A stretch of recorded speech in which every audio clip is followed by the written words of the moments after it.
All right, what's up, everyone? Welcome to another edition of the Fantasy League of Ordinary Gentlemen, aka the F to the L to the double OG, the Flu. All right. What is up, guys? The 2021 debut podcast from the Flug is here. Intro provided by none other than Garps Poetica, Mr. Gary Drakowski himself. What is up, my man? What's happening, yo? It's been a It's while. it's It's it's been a been long time. yes. Winter is over. Mhm. It's draft season. It's NFL draft season. Free agency has it's still here, but it's kind of come and gone for the most part. Let's be honest. And we're finally back. Super excited to be here. Like I said, Gary's here. Along with us is none other than Tyson Cullen himself, the social media rogue. No need to.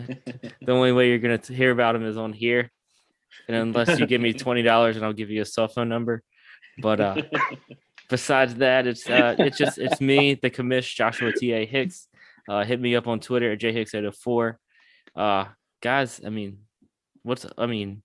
it's been a long time. What is up? Yeah. Tell me something good. It's been a minute. Well, for those that don't know, I'm just gonna just brag about it. Go for it. I'm going to WrestleMania Sunday. I can't for Saturday. I can't not lie. I like big butts, and I cannot lie. I'm excited. I kind of gotten out of it, but one of my buddies at work said, "Hey, let's go," and I said, "F it, let's do it." And like we were talking off camera, everybody needs to get away at some point in their life. Do something either crazy or just get out. And for me, as you guys know, I've even through COVID, I was going to sporting events, and people are like, "What the hell? Like, you're freaking crazy."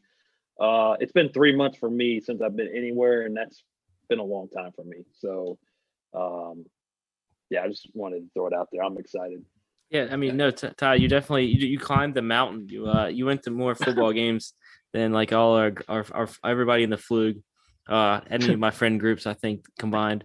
And and then you just you took a little hiatus, and then you climbed the mountain even higher, and now you're going to WrestleMania. I mean, if you're a wrestling fan or not, I mean, it's a Super Bowl of wrestling, so I mean, it depends. I mean, that's something that you can tell people that you've done that not a lot of people have. So Exactly. and correct me if I'm wrong, but don't they break it up into 2 nights now? They do. Looks like there's going to be 6 matches each night. Um, the card's okay. Card is okay. Like, I would have rather gone, not to be selfish, but I would have rather gone last year when they had Brock Lesnar, Goldberg. But the main attraction is Hogan, and that's my buddy that I'm going with. He's big Hogan fan. They got this Hogan's Hangout, which we were talking about on off camera, and gave it some other names that We'll keep it off camera. yeah, exactly. So he wants to do that. So I mean, there's a lot of other things. We're trying to go to the Tampa Bay Rays game on Sunday before the second night. So there's a lot of things that to do down there. So, but yeah, there's 2 nights, 6 matches each, and like I said, Hogan, the Hulkster brother. What you gonna do? He's the main attraction, and that's pretty much why we're going. So, Well, when you do it up, man, you do it up right, man. I mean, to cap it off, midway through this whole WrestleMania weekend, you're going right to another Tampa Bay Rays game. It's pretty stellar, dude. Yeah, well, it's another stadium to cross off. I mean, I don't know how many baseball stadiums I've been to. Probably, if I had to guess, like 4 or 5. Baltimore, Boston, New York, Philadelphia, Washington. Got a few more than I've been to. Yeah. Sure. Yeah. I'll tell you what, Philadelphia's. I'm just gonna, and I'll just keep it. Philadelphia's stadium is really nice. I know you're a big Philadelphia fan, Gary, but that whole area, they're set up between. I tell people all the time, I'm not a Philadelphia fan. We'll never be, but that is the best setup they had the football stadium, they had the baseball stadium, and the basketball and hockey arena, and they got 3 big bars in the middle of it in their own like little sports zone. Mhm. It's Yeah, it's a great atmosphere to go to for absolutely. anyone that loves sports. And it's a shame for me because I'm an Orioles fan, and you go to Baltimore and well, you go away from Camden Yards, and you kind of risk You don't. your livelihood. So Yeah, well, Yeah, I got to so- say, just give it some time and you'll be a Philly fan in no time. So it's all right. no comment. Anyway, Speaking of bars, I think Ty's not drinking, getting ready for WrestleMania. Gary, what do you got tonight? Oh man, he should be getting down for tonight. I got Stone. They have an IPA. It's Blazy Hazy IPA. Oh, nice. Yeah. How is? Pretty good, like really good. Oh, yeah. I think it was just introduced at the Kroger that I went to about a week ago. And it's Nice. pretty damn good. Nice. I have a it's from Reaver Beach Brewing Company. They're in Virginia Beach. It's called Hazy Tides. Beach. It's a New England IPA. It's definitely hazy. 6%. This is really good. First time I ever had it. The can has the can art of I think it's kind of like the movie's called Endless Summer. It was like a surfing movie from the 80s. I think it was kind of like a cult thing. Mhm. I mean, feel free to correct me if I'm wrong, but I know it's a movie. I mean, I know that's Anyways, Well, I'll beer's shotgun good. a PB. Yeah, I'll shotgun a PBR for Ty there since it's not if drinking. it's not Point Break, I don't know what it is. Oh, that's one of the best surf movies of all time, if Yes. not the. Yes. Yes. So all right, yeah. So I mean, the Super Bowl's over. We're into a new season of the NFL. I mean, free agency has started. They've announced we're gonna go up to another regular season game. Something I don't think it's been I mean, just listen to other pods and Twitter. I mean, something that's gonna be factored in, or it's gonna have to be factored in, you know what I'm saying?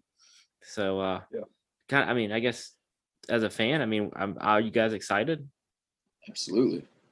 Like, Yeah, I go ahead. go I'm sorry, yeah. I was gonna say, well, the NFL draft, man, is something I'm always. I mean, I nerd out over big Mhm. time. So Mhm. it's Yeah. fun to see how all these rookies, how you can at least, see where they're gonna land. Of course, landing spot is a big deal, but you kind of want to see like their athletic ability, the skills that they possess, and whatnot, and for each skill position, and it'll be fun. It's gonna be a good time. Yeah, I was just gonna say, I'm glad they got rid of one preseason game. I mean, don't get me wrong. I'm sure some of these guys that are undrafted or 7th round or 6th round are probably not happy about it, but the realization is that 3 preseason games is probably enough for someone to stand out or not stand out. So, Right.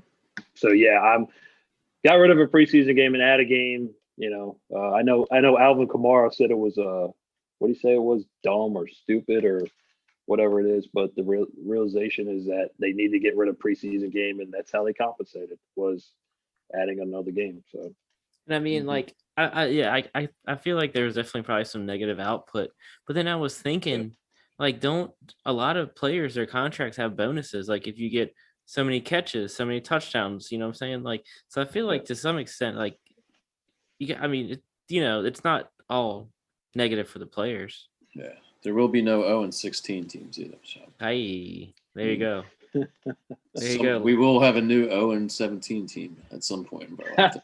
One day, and it could be the Texans this year, maybe. But hey, Could be. we're not that Could be. far Ooh. yet. We're not that Ooh. far yet. like, Uh-huh. Deshaun Watson has more accusers and they could have losses. I'm done. I'm done.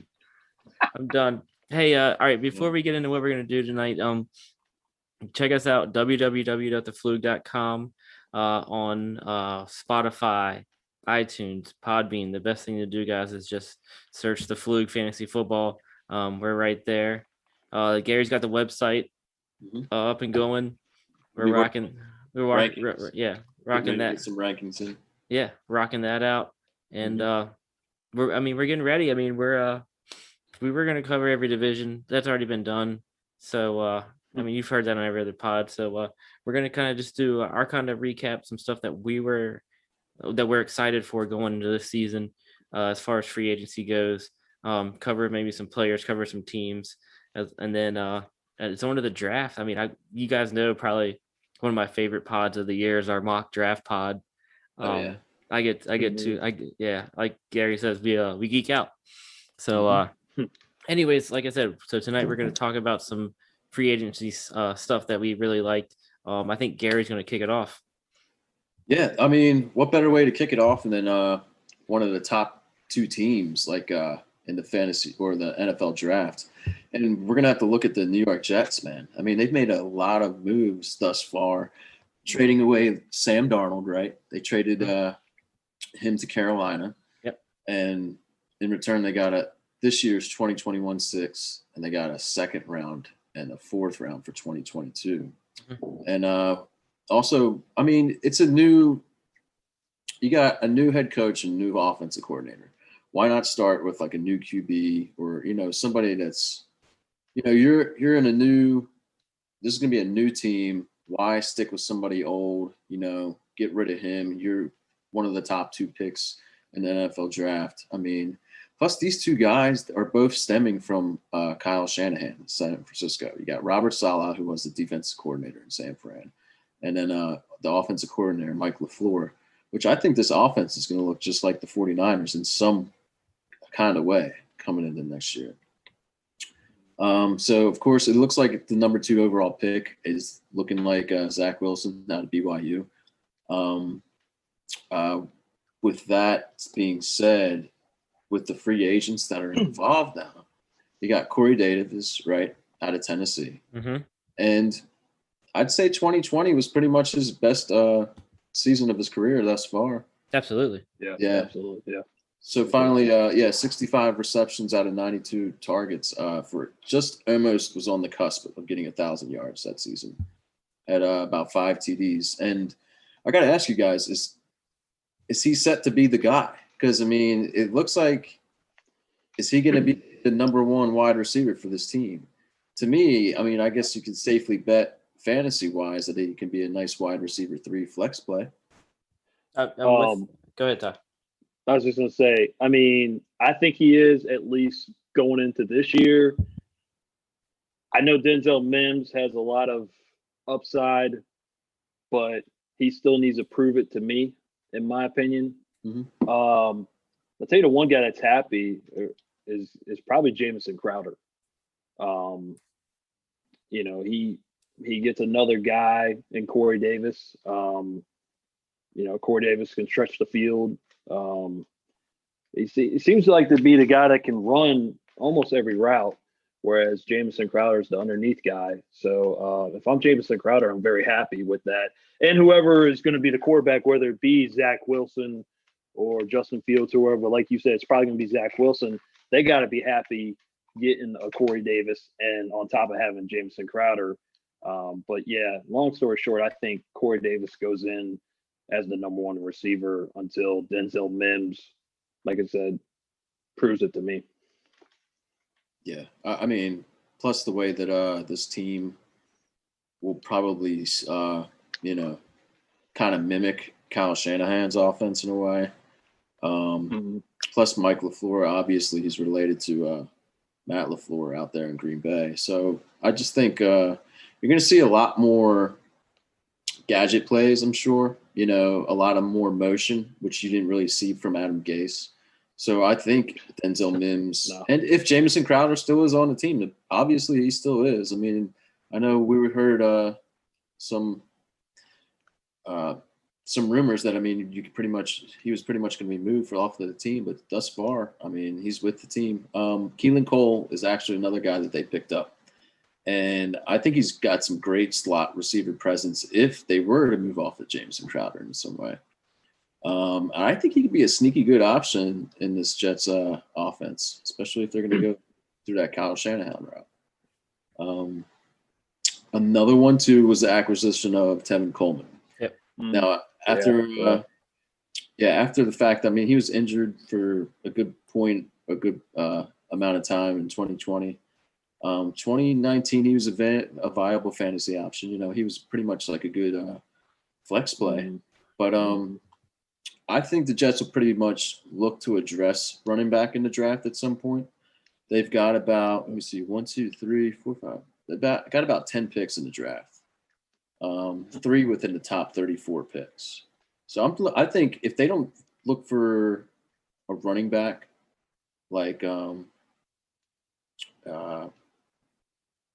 trying to think of his first name, but Harris. If they Najee Najee Harris. yeah, Yeah. Najee Harris, but if they go for somebody like him at 23 in the first round, or maybe they can wait till the second round to get somebody at pick 34. I mean, Because they I could don't think they, just my opinion, I don't think they have that bruising running back. Maybe I'm wrong. Maybe, I mean, correct me if I'm wrong, but when I look at Ty Johnson, LaMichael Pirine, and Mhm. Josh Adams, I don't see a guy that is going to run over some linebacker like a No. Derrick Henry or something. No. So that Which is something and Najee Najee Harris- Harris could be one. that kid is that kid's a bull. I mean, so yeah, I think Najee Harris would be great for them. Mhm. And he'd be great for a lot of teams, obviously. But yeah, the Jets need a bruiser. Yeah, you're right. But like also too, I mean, kind of like I guess in a way like Raheem Mostert is for Sam Fran. I mean, you know how Yeah. Sam Fran kind of had a little bit of a running back carousel. You know. Oh yeah. Mhm. So I mean, you can see all 3 of these guys, LaMichael Pirine added as well, possibly being in the mix. Yeah. So they have 2 firsts, 1 second, and 1 third, and I would happily bet some cold beers that one of those picks will be a running back. I don't Yeah. see how. I don't mean, Mhm. especially like you said. I mean, if they're trying to mimic, like, you know, kind of like the 49ers way. Mhm. I mean, I get it, and Tevin Coleman was a part of it, so I mean, he gets it. But I mean, I don't know how I'm sold on the supporting cast. No. I mean, I'm not sold on And- Tevin Coleman. I mean, yeah, let's be honest. Yeah, I mean, I think Coleman, like Gary, I agree with Gary. He was good a couple years ago, and you know, of course, I relate everything to the Buffalo Bills. But Coleman tried to run against the Bills, and you could just tell, like on one run, I think it was like a 1st and goal from the 1, and he just kind of just hesitated and got just smacked by I think it was Vernon Butler. So he definitely wasn't the same running back that he was 2 years ago. So yeah, if he gets healthy, I mean, he could regain that form from 2019. But you could tell he wasn't the same back last year. Yeah, one thing I did see, I can't really tell you exactly where I got the information from, but I did see that the Jets were somewhat looking into Khalil Herbert too. One That of the guy's running good. backs. Yeah, that guy's good from Tech. Yep, Virginia Tech. I don't know if I can't remember if he led the nation or I think he led the ACC in rushing, but I think at one point he was the leading rusher in the country. That guy's good. Yeah. And it's been it's been quite a while since Tech has had a stud at running back. Yeah. Maybe I'm wrong. I'm sure there's a lot of Tech Hokie fans listening, but I can't. It's been a while since a legit Hokie running back came out. No, you're right. Mm-hmm. So I mean, there's to wrap this up. I mean, there's not really a whole lot of like fantasy value out of these guys. You're not seeing a wide receiver 1, running back 1, at least just yet. Mhm. Like unless somebody surprises me, if Jameson Crowder stays, I think that's a good asset for them for sure. I mean, Keelan Cole can give you probably some great numbers every week or so, every few weeks. He's put up good numbers. Yeah, he he's did had have a couple games last year. He's had a decent career, but I think this could be a small breakout like season for him. Yeah. You know, because he hasn't been utilized as much in Jacksonville when he was up there. No, Well, let's because I think they have like 140 yards one game. I think it was the second game of the year last year. He put up like something ridiculous, like 10 catches, 145 yards or something like that. And Right. then it was just like, okay, well, but so Yeah. yeah, he has the ability to break out. Mm-hmm. all right, let's play a game. Let's play a game. Games. All right, so say Zach. Yep. I mean, Yeah, when if Zach Wilson is added, minus, I mean, in let's say they add a running back, whatever. On paper, they look. I mean, there's some decent names on there. I mean, there's a better lineup than like the Lions, and I mean, you know, Mhm. um, Going back right where after where Houston's. where are you drafting Keelan? I mean, not Keelan Cole. I'm sorry, Zach Wilson. If he's drafted there, if he goes there, I mean, would you take it in fantasy? Would you take him over like Oh, Derek Carr or like whoever wins the Bears quarterback situation? You know what I'm saying? I don't think Derek Carr, but maybe the Bears situation. Yeah, I'd take a flight on Zach Wilson over that. Yeah.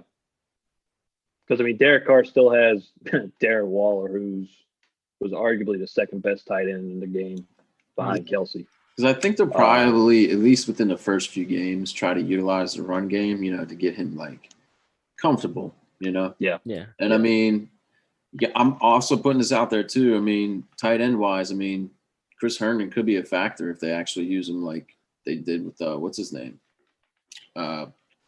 George Kittle out in San Fran. So I mean, Yeah. True. the possibilities are endless. Like I mean, with the wide receivers, I think it's going to be. I think it's just going to be too many targets that are going to be mixed up. Mouth to feed. Primary, not a primary wide receiver whatsoever. So it'll be interesting. I'm excited. Like I was excited I like seeing the team rebuilt, and I think the Jets, I mean, they're on the right track right now. And just kind of like how I was with the Dolphins a couple of years ago too. I was really high on the fact that they were rebuilding, and they look great now. So and Jets got some. I know we talk about fantasy, but Jets got some good defensive players. I mean, they signed Carl Lawson. Marcus May I think Marcus May is very underrated at safety. He kind of was the Robin to Jamal Adams, and the reality is Marcus May can play. He flies around. He's everywhere. So their situation, I know their cornerbacks suck. I mean, let's be real. They had 3 rookies last year that started for them, and they just didn't adjust to the game. Yeah. And again, let's be honest. We have players coming off of the Gase effect. So that's always a plus for every player, fantasy or not fantasy. Absolutely. But my AirPods went out. My bad. But you're good. Yeah, their corners, they definitely need to upgrade at corner.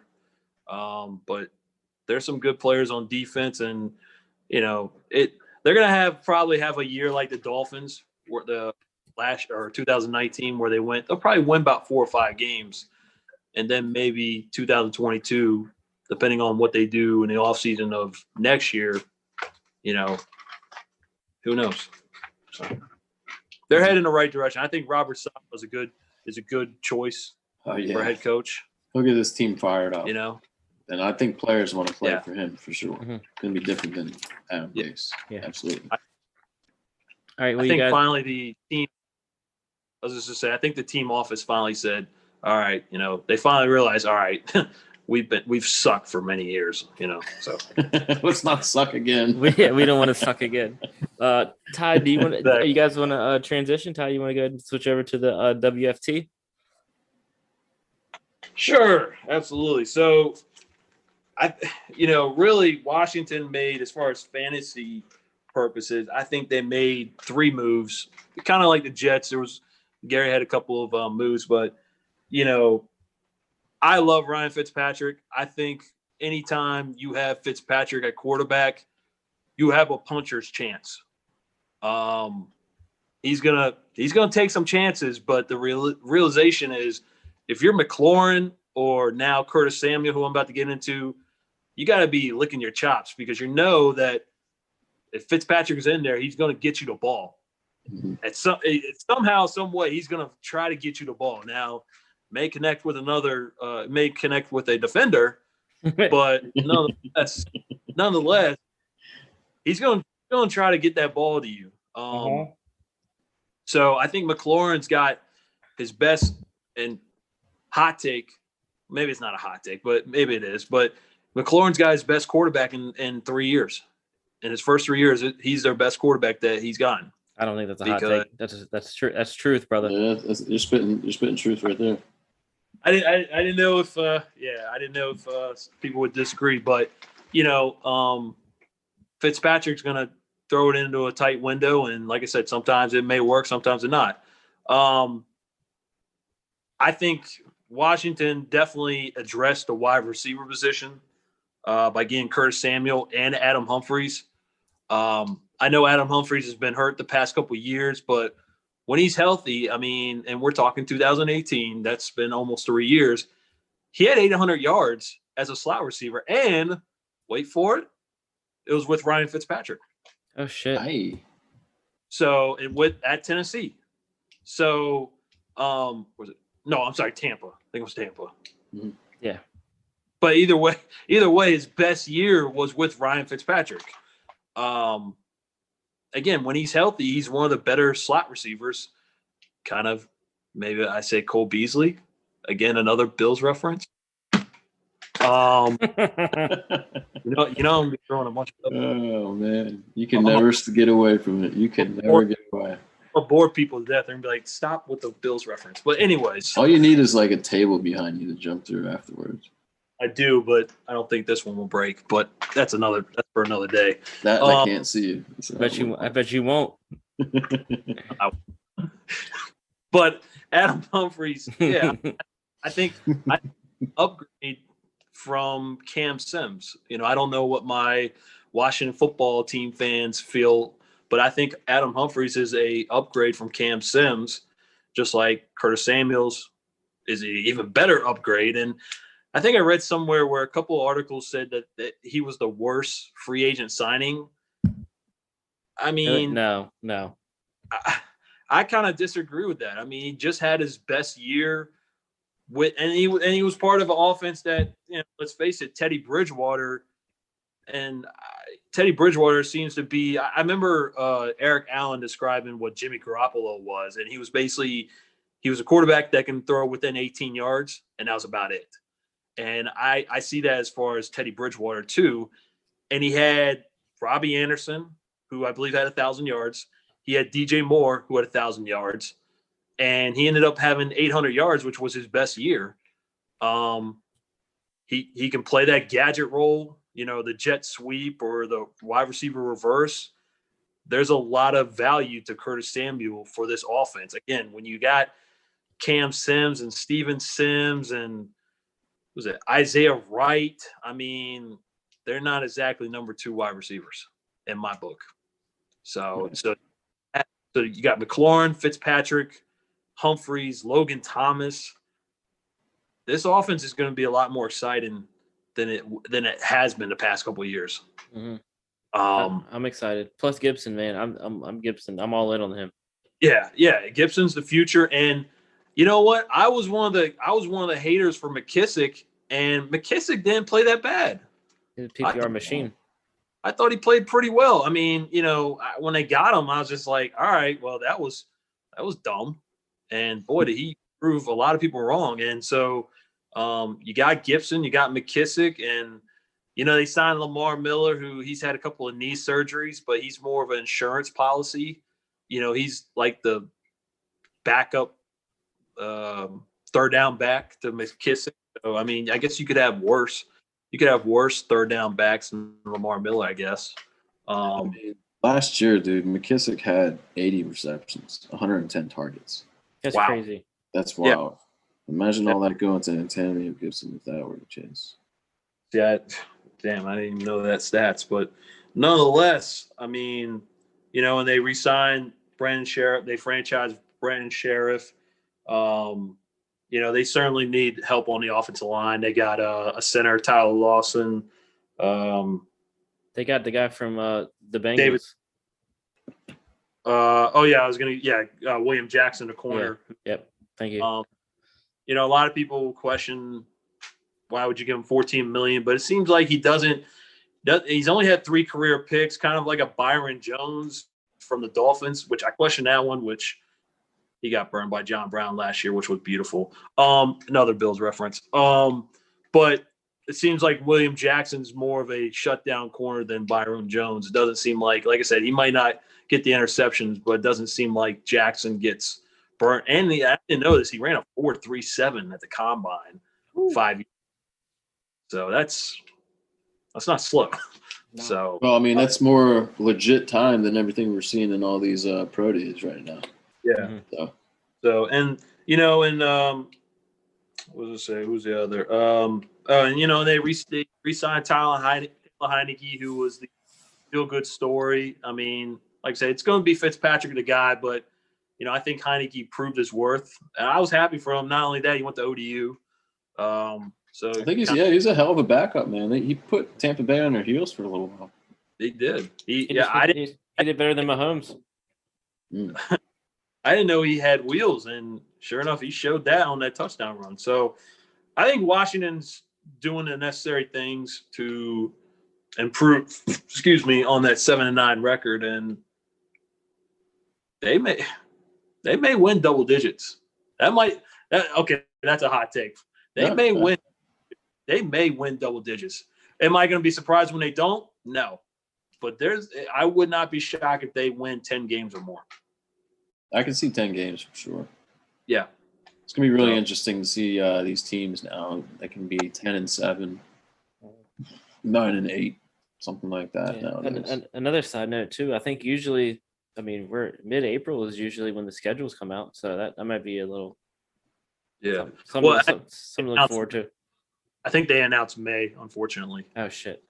Yeah, see, I'm getting too excited already, man. But you're right though. It does usually mid-April, but unfortunately, they announced May for some reason. No, it's gonna be bad. All right. Oh no, Ty, definitely agree with everything that you said, and I'm thoroughly excited to watch them. Actually, for the first time in my life, excited to watch some WFT. I don't think they should change the name. I like it this way. I think it's great.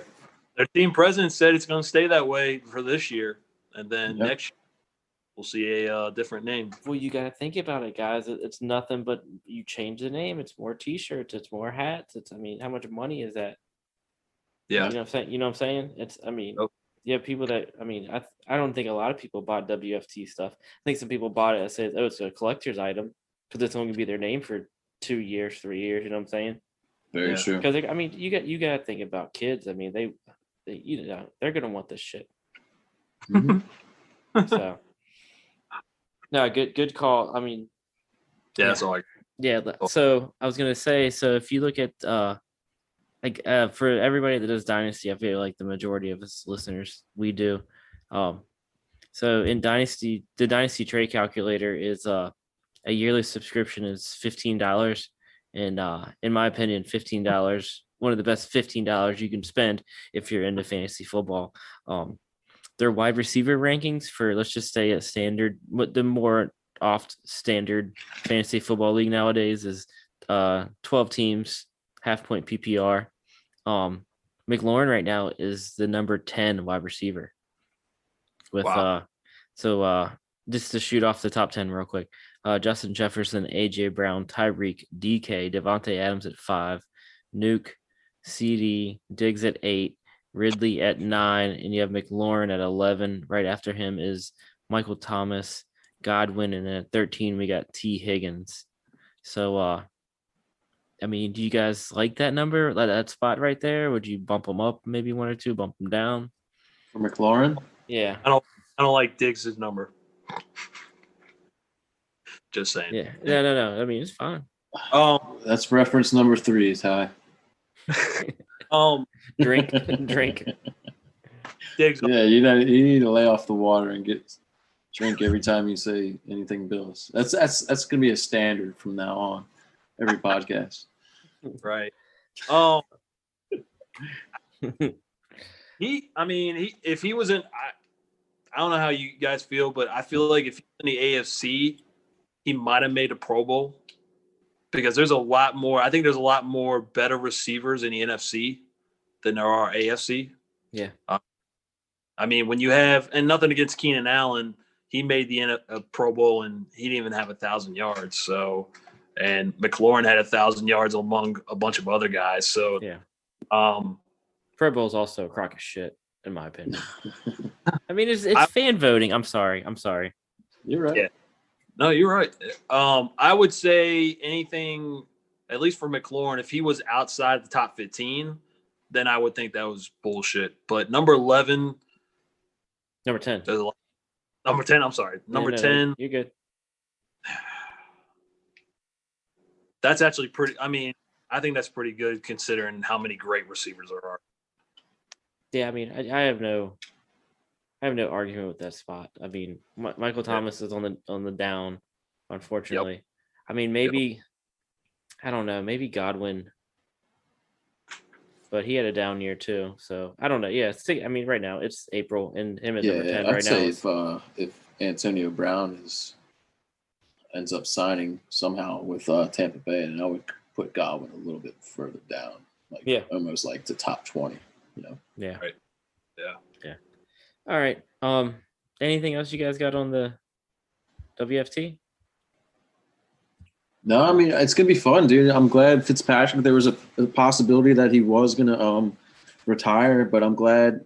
I did hear a podcast when he was with Ross Tucker, and he was talking about how the only way he would play is if he was gonna be the guy. He didn't want to back up anybody. So I mean, I'm excited, man. I mean, still a whole another year of Ryan Fitzpatrick. I was thinking about this the other day. You know how Drew Brees retired? Yeah. To me, I didn't really give a shit, but I mean, I did in a way. But like when Ryan Fitzpatrick retires, the world's gonna end, bro. At least for me. You're gonna be more hurt. Yeah, I'm gonna be more hurt, more miserable. I mean, He's more. That's when I'd probably shed a tear or two. So I mean, because dude, there's too many memories with him. Although Drew Brees is one of the GOATs, I mean, Ryan Fitzpatrick looks like a GOAT. You know what I'm saying? Mm-hmm. Absolutely. He is more of a national treasure than Drew Brees is. Absolutely. And I think what was more interesting about Brees retiring is how much money they spent, the Saints, how much money they spent on their quarterbacks. Yeah. I mean, Taysom Hill gets 4 years, $140 million, and then Jameis Winston gets $12 million. I remember, and Josh, you'll appreciate this. Your boy Kelsey, he was on a Pat McAfee show, and they told him about Taysom Hill's numbers, and his eyes got really big, and he's like, "Are those tight end numbers or are they quarterback numbers?" I don't. Well, I did. Go ahead, Gary. Sorry. I was gonna say I did hear that they can cut ties with that, like within the first year. So yeah, there's no way that contract it won't. It would never live its 4-year life. It was something for them to cut back for. I mean, because their salary cap for them was really bad. That's what that was about. I don't know. I think they're one of the teams that's going to slip. I mean, dramatically. I know they still got some. They got some studs. I agree.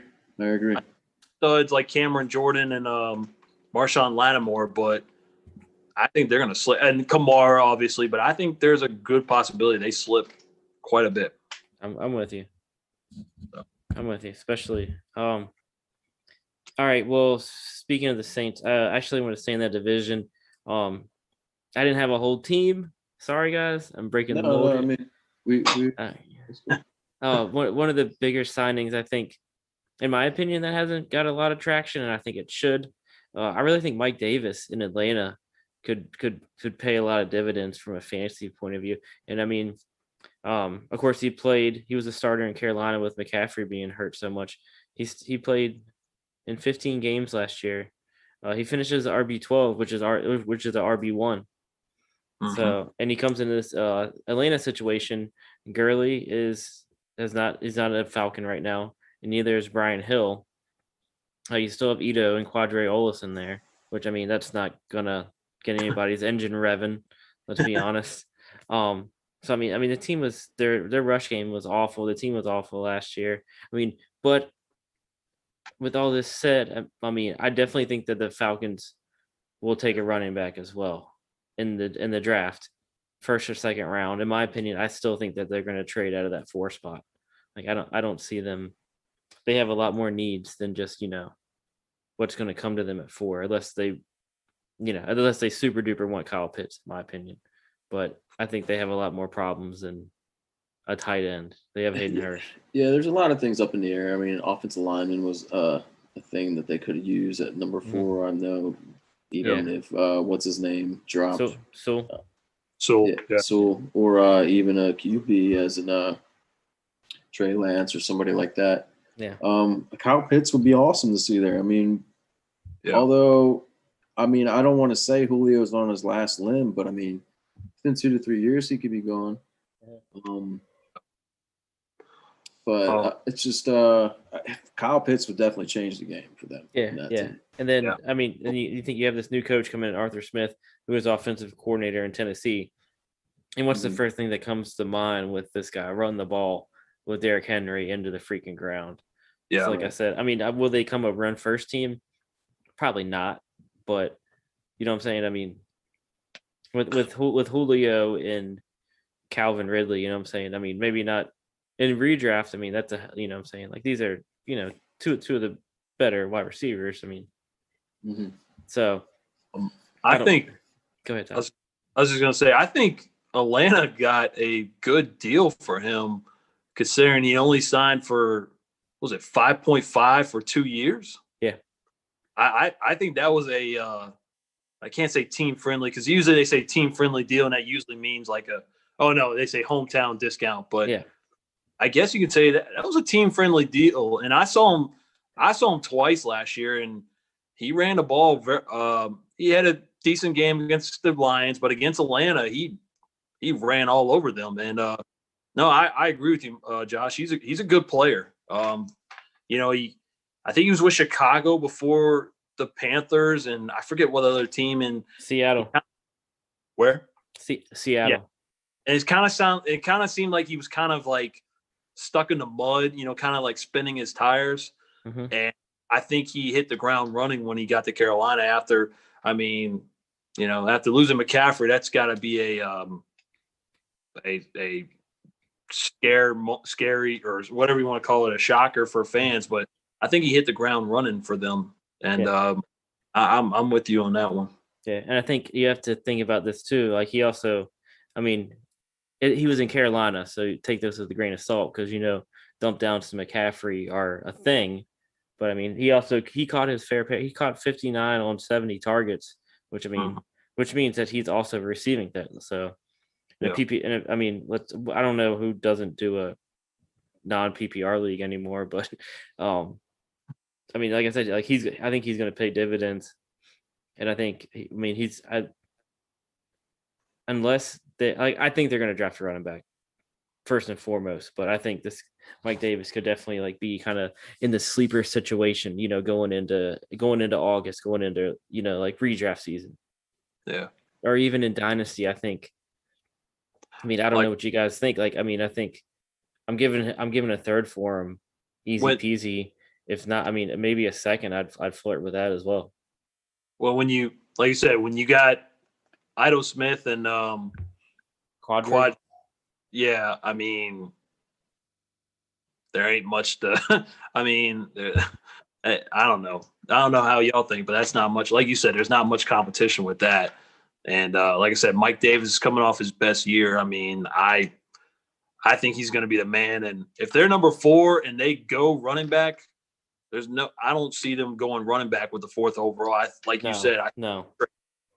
And I think they trade back quite a bit if they're going running back. Who knows what they're going to be going? But if they're going running back, I don't think they just drop 1 or 2 spots. I think they drop maybe out of the top 10 if they're back. I mean, but the Falcons also. I mean, Matt Ryan, my bad. Yeah, Matt Ryan, like he's 37, right? Something, yeah. Yeah, I think he's got a good 2 to 3 more years. I mean, I don't think you really need to address QB that early. So, like Ty was saying, if they trade back, that's an extra couple picks they could probably get in this round in this draft, and they could probably address that running back within the 3rd round. Because I mean, from the 3 running backs that I see, like it's 3 running backs that could possibly be within the late 1st to early 2nd rounds. Yeah. And these other running backs can kind of be like a hit or miss, but you got the Michael Carters, you got the Khalil Herberts and stuff like that. You got the Trey Sermons, like Kylan Hill and stuff like that. I mean, they can do that in the 4th round because it's a wide receiver heavy draft too. Yeah. So I mean, I think if they could, because I just saw right here they have a first, number 4, second, third, fourth, 2 fifths, 3 fifths. I'm sorry, and 2 sixths. So if they got one, maybe in the 3rd or the 4th, I think they'd be all right, man, with a running back. Not somebody. That's why I think Mike Davis right here is a great at least asset within the first 5 to 6 games, at least. But I mean, you've already seen what he done in Carolina. I think Atlanta likes that, man, and I think he'll be able to thrive, if not the whole season, at least majority to close to half of the season. Until that other running back, if it's a premier running back for them, can. I don't think they could. I don't think you break the bank with him, but maybe, like I said, maybe it's just me, but I just think, I think it's more impressive that they only gave him 5.5 for 2 years. I think that's, for someone, there's other running backs like Chris Carson got $8 million a year, but he's been injured. I think, like I said, if nothing else, Atlanta got a good deal for him. Yeah. Well, kind of like Mike Davis is kind of like a banger too. So I think it'd be kind of cool to see like a Michael Carter, like the pass catching kind of deal, because you can kind of see the old school way Devontae Freeman and Tevin Coleman were. Yeah. So I think that'd be kind of cool to see both of them. Mm-hmm. Yeah. I agree. Interesting. I like it though. Mm-hmm. All right, Garth, you want to talk? You talk Rams, right? Yeah, I want to kick it with the Los Angeles Rams, man. I mean, because that trade for Matt Stafford, which they gave up Jared Goff, obviously, and 2 future first-round picks and a 3rd-round pick. So I think this is something that Detroit needed to do. Obviously, Matt Stafford had 12 seasons in Detroit, and Shane could tell us. He could probably count them on one hand. The amount of different head coaches and offensive coordinators Matt Stafford has had. I mean, he's pretty much had a defensive-minded coach majority of his career, I would guess. Mm-hmm. So, and plus I looked it up. Matt Stafford, dude, he eclipsed 4,000 yards at least 8 of those 12 games, barring injuries. And I saw one of them, like I think he played half the season. He played 8 games, and he had 2,400 yards in those 8 games. Damn. So times that by 2, it's another 4,000 yard season. So it's going to be awesome to see him now with Sean McVay, man. And a way that Sean McVay does that smoke and mirror kind of like, gadget plays, always has some kind of a man or emotion going on in the backfield. So this will be good. I mean, he's got Matt Stafford, who's obviously more talented than Jared Goff. It's not like Sean McVay has to hold hands with Jared Goff anymore, So I think Matt Stafford, like he's gonna be great, dude. He's got 2 years left on his contract, and I think even the general manager said about a week or 2 ago that Les Snead, he said he'd like to extend that maybe if Stafford can play another 6 or 7 years.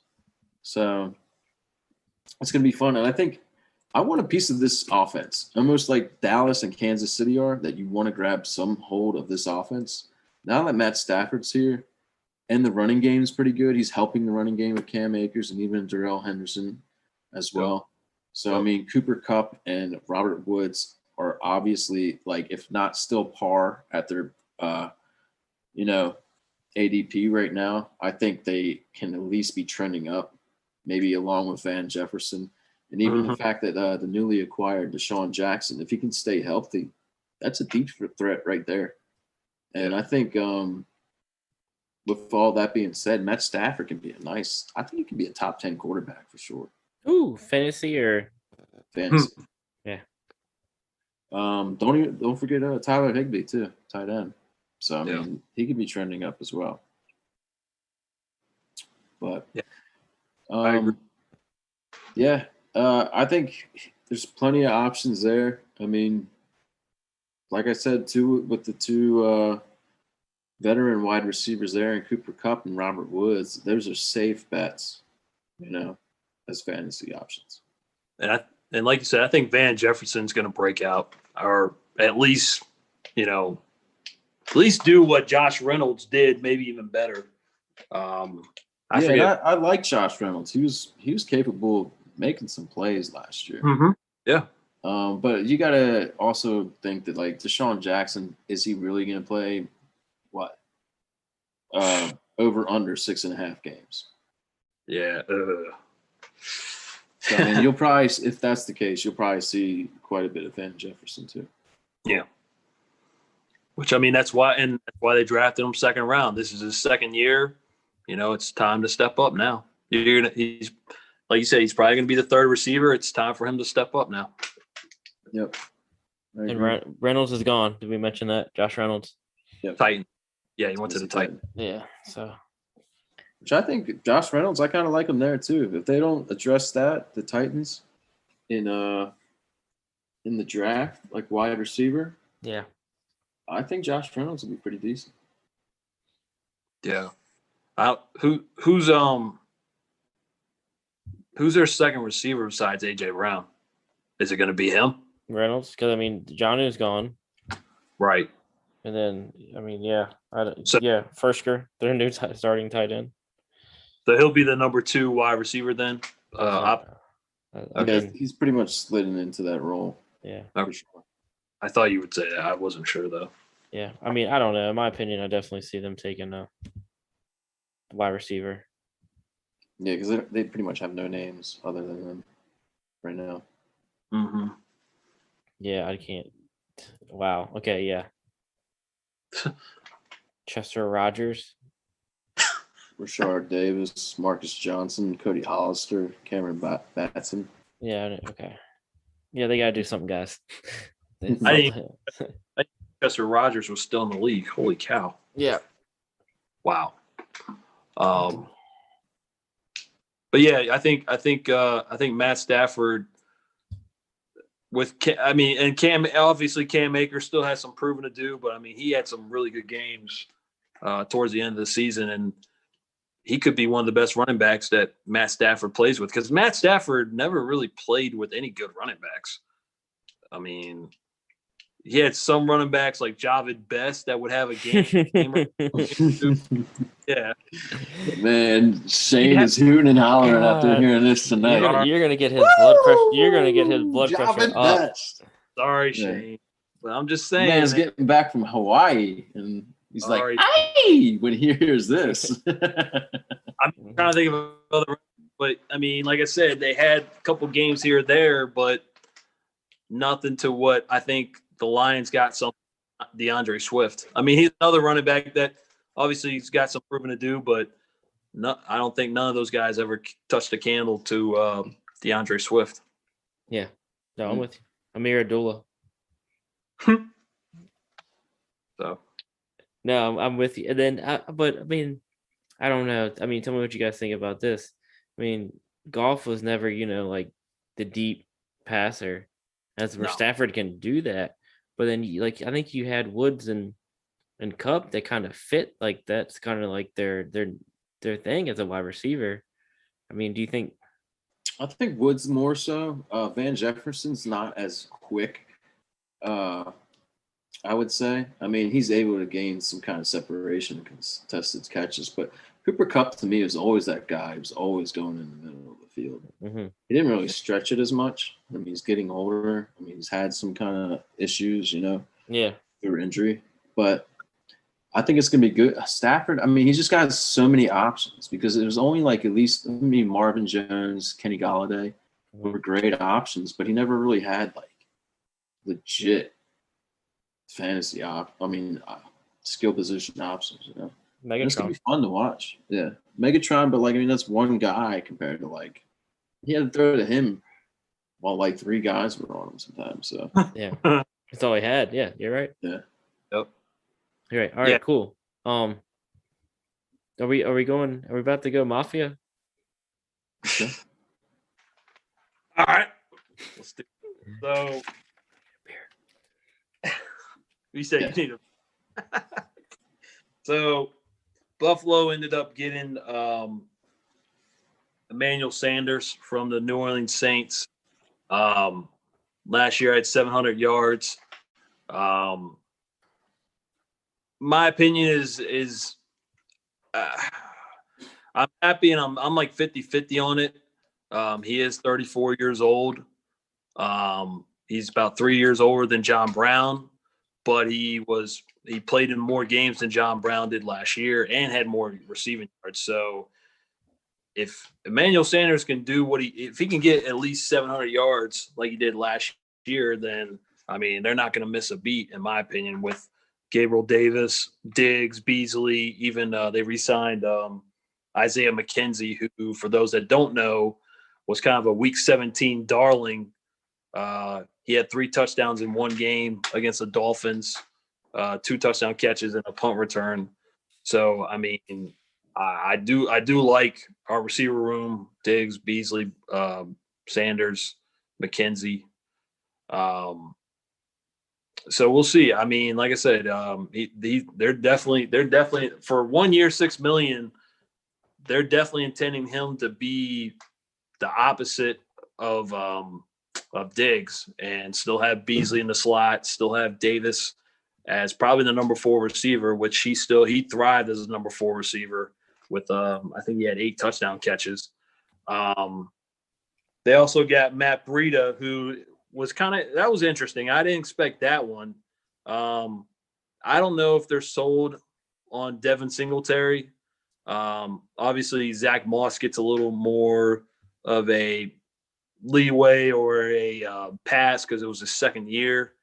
But Matt Breida is kind of the same type of kind of back as Singletary, kind of shifty. He's got a little more bang than Singletary, but he's shifty as well.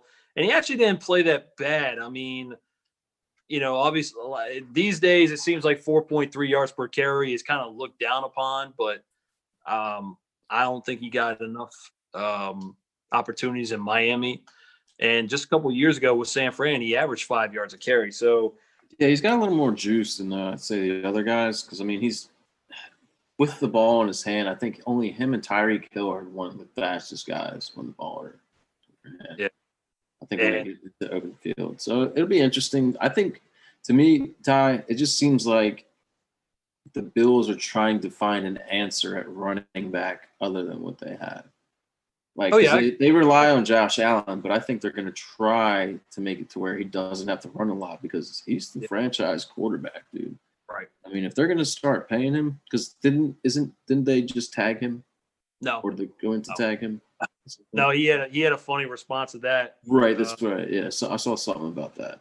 Yeah, he had a funny response to that. But no, I agree with you. And, let's face it, their intended starting line was on the field for a total of 3 plays the entire season. Mm-hmm.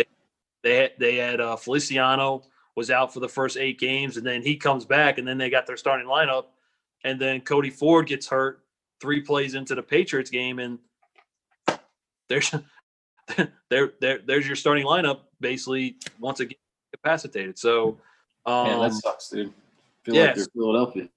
They had so they had Deion Dawkins, Cody Ford, Mitch Morse, Feliciano, and Williams all as intended starters, and then, like I said, they were on the field for 3 plays. So some of the blame goes on the offensive line for them not running the ball well. But you're right. They are trying to lessen the workload for Josh Allen. But again, I honestly think Breida has a chance. He's not old. He's only 26 years old. Mm-hmm. And he's never been the guy. So you got a 26-year-old running back that has never been the guy. I legit think he has a shot. I think Zach Moss ought to be the guy because I just like running backs that are more of a bruiser. And I think towards the end of the season, Zach Moss started playing better than Devin Singletary. So yeah, I just think when he gets to the second level, man, he just doesn't really have the burst to No, you're right. You're right. He's obvious, dude. He's shifty. He's really good behind the line. His footwork is great. His vision is really good too. It's just, but both him and Singletary don't have that second year. Once they accelerate through that, that's where I think Breda comes in. No, you're absolutely. Who was the running back that you guys just got rid of? That was their third string. I can't remember his name. TJ Yeldon. TJ Yeldon. They got it. Yeah. So they were pretty much replaced TJ Yeldon. He hasn't signed with anybody yet, and Mm-hmm. I don't know. I thought sometimes he was a good pass catcher. He's a good pass catcher, but as far as a traditional running back, he was never going to be your number one. But I don't think they ever believed in him. I mean, he was good enough to be on the practice squad, but beyond that, they never truly believed that he was going to be the guy. But that's a good option for Atlanta. Did we talk about how Emmanuel will get in space in Buffalo yet? Yeah, we were with space. Sexy time. Oh, yeah. We'll see about that. If he gets an open space, he does. He'll be all right. I mean, if he's got that quick switch, he's getting older. Yeah, like I said, I don't know if you heard, Josh. I'm kind of 50-50 Sanders. I mean, he is like you say, he is 34 years old. He is 3 years older than John Brown is. They had John Brown, but he did produce more than John Brown did. So, as I was saying, if he can put up 700 yards like he did last year, they're not going to miss a beat, especially if Gabriel Davis progressing. I'll tell you, I'm going to go one more fantasy football because it really, like we talked about off camera, I mean, they had a couple of signings, free agents, or fantasy football, but not to the extent of some other teams. But I think a sleeper that they signed was Jacob Hollister, who, if people don't know, he's a tight end that came from Seahawks. A lot of people love Dawson Knox because of his after catch abilities. That being said, Dawson Knox will never, in my opinion, stretch the field to a point where he's going to catch a 40-yard touchdown pass on a straight fly pattern. He kind of lives within the 20 yards. I'm trying to think of all the touchdowns he had this year. He had all of his touchdowns were like 5 yards out. Like he had one against the Broncos. I think they were 5 yards. I think the Colts game, he had a 3-yard touchdown catch. Against the Chiefs, he had a touchdown, which basically all he did was walk in to the end zone. He's not that great of a blocker, which is why they had Lee Smith. I know y'all joked when I said, hey, the Falcons got Lee Smith, but they had Lee Smith in there at 33 years old blocking because Dawson Knox is not a great blocker.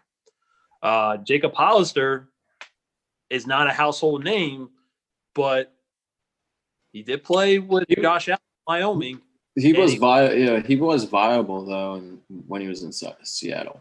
When he was needed, or especially if somebody like God, why can't I remember his name? The tight end went down. Disley. Will Disley, yeah. He was very viable. So I kind of like that. It's pretty good. And he lit up Buffalo. His best game was against Buffalo, which, don't get me wrong, Buffalo's defense was nothing to be right home about. But, they obviously saw something from that game and the fact that he played with Josh Allen in college. So, at first I was kind of like, but then I got to thinking about it. I don't know. Like, I hope Dawson Knox ends up being the guy, but first 2 years, other than the run after the catch, that's impressed me. And they lost Lee Smith, like I said, to the Falcons. They lost Tyler Kroft to the Jets. So now they're down to Hollister, Dawson Knox, and that kid, Reggie Gilliam, who only caught one pass. It was for a touchdown, but that's their tight end room. So I really believe that Jacob Hollister has some fantasy football value, if nothing else, because Dawson Knox is not yet a true number one tight end. Right. I got you. Like I said, it's not a sexy opinion, but like I said, deep down, I think Hollister could do something in this offense. I think that. Awesome. So and yeah, and other than that, they got Trubisky, but let's just be honest, he's the backup. Yeah. Yeah, I we can mean- keep it at that. Yeah. So, I mean, other than that, I mean, they re-signed a bunch of players, and that was really all. And Brandon Bean, their general manager, came out and said, "Look, we're not gonna sign anybody to, 20 million a year. Then they weren't gonna make that, big pick or that big free agent move. They were gonna re-sign the players they needed to. They didn't think they were gonna re-sign Milano and Feliciano and Daryl Williams, and guess what? They signed all three, and they were important to them making championship game. So, anyways, I'll digress from that. That's all Well, good. at least you left that to 20 minutes. Check. Real quick, one of the probably the I just wanted to again just stick to a player. One of the signings in fantasy, I mean, yeah, I guess like probably the biggest wide receiver signing in free agency was Kenny Galladay, and Yeah. I'm just not a fan, guys. I mean, feel free to disagree with me, but Well, I agree because he's on my fantasy, or I disagree because he's on my fantasy. because you want to be optimistic. No, I get it, and I get it. But just if you, not- go ahead. I was just gonna say the only positive for him is that he got paid. Yeah. But Other I than mean, that, fantasy with you. football, that's nothing. So Golden Tate's gone, which frees up all of 52 targets. So nothing. I mean, as Daniel Jones last year, he finished in PPR, which again I think all of us play PPR now. He finished as a number 24 quarterback in his rookie season. It's a rookie season, so whatever, give him a break. He finished as a number 25 quarterback, so he bumped up. I mean, I know that another team had a bunch of injuries with Saquon, but I mean, so just going off of targets last year, Slayton with 96, Sterling Shepard with 90, Evan Ingram with 109, and then again, like I said, Tate had 52. So, I mean, obviously he's going to cut into these guys, and I mean, and they said that. I mean, I don't know if this kind of goes away, but I think wide receiver was in discussion for the Giants at 11, which doesn't make sense to me. But I mean, they also said it is crazy, yeah. and I mean, they also said if Kyle Pitts falls that far, which I don't think he will. But No. I mean, don't get me going on Kyle Pitts, guys. But yeah, I mean, I don't know. I mean, whatever. They got a good wide receiver. He finished 2019. He finished. I think he was like top 5 in PPR or a top 10. But I mean, he had whatever injuries last year. You're going to a less talented quarter. I mean, you're going from Stafford to Daniel Jones. Yep. You got paid. Good for you, but I mean, whatever. Money talks. But yeah, I don't know. Just I'm down on this. I agree with you. Yeah, other than he got paid, there's nothing good about this. Yeah, I'm not a fan. Other than Daniel Jones run the football and then he trips on the 10-yard line because a sniper got him. That's the only thing good about Daniel Jones. Yeah, I'm not a fan of the other receivers. Like Darius Slayton had some really good games, and then I think Gary, correct me if I'm wrong. I think Darius Slay, y'all's cornerback, shut him down one game. I think the 2 catches after Sounds about going right. on. I think the week before he went off on somebody, and then he gets 2 catches for 20 yards. So I think you're a closet Eagles fan. Huh? Oh, I think you're just a closet Eagles fan. We'll spend about 20 minutes on the Eagles next time with you. How about that? I love it. Yeah, but there's nothing good about him signing with the Giants. Although it feels like he was the only receiver, and you can correct me if I'm wrong. He was the only receiver that got long-term deal and got paid. Yeah, and again, no. I'm glad you mentioned that, Ty, because I did kind of want to mention that before we started recording. But yeah, I think a lot of the free agency signings this year is down. Is in the 1-year deals are definitely a more common thing this season, off season, 1-year, 2-year deals, just because the cap's down due to COVID and everything. Yeah. And I, It and could be it, even more than that, Josh. I mean, it could be like the fact that, like, I mean, this whole draft for rookies is pretty damn big for wide Yeah. receivers. yeah, And also, you got even somebody like Juju doing a 1 year. He could have went to Kansas KC. City. He could have gone Baltimore. to Baltimore. I think Yeah. Philadelphia was looking at him too. Mhm. But it's just the fact that, like, I mean, we might see some wide receivers drop off in their prime, like not their prime, but like 28, between 28 to 30 years old. I mean, you see somebody like Willie Snead, I think he went over to Las Vegas or something like that. yeah, He did. But correct. I think it's just, that's so muddy over there, all the wide receivers over there now. And I was just looking, like, I mean, you got Darius Slayton, Sterling Shepard. I think Dante Pettis might still be there. John Ross. I don't know if you were getting into that, if he was going to be he's with the Giants now. Yeah. I mean, on top of Kenny Golladay, I just don't see why they would draft the wide receiver unless they're really, really, like, I mean, trying to get a legit number. I still don't understand why they would if I they don't- need to fill up some other holes. I don't think they will That's me. now, but I mean, if they do, everybody shits on Gettleman anyways. Yeah. But I like I said, when all these receivers were signing like 1 year deals, like Allen Robinson got franchise tag, Chris Godwin got franchise tag, Will Fuller signed a 1 year deal. I was like, okay.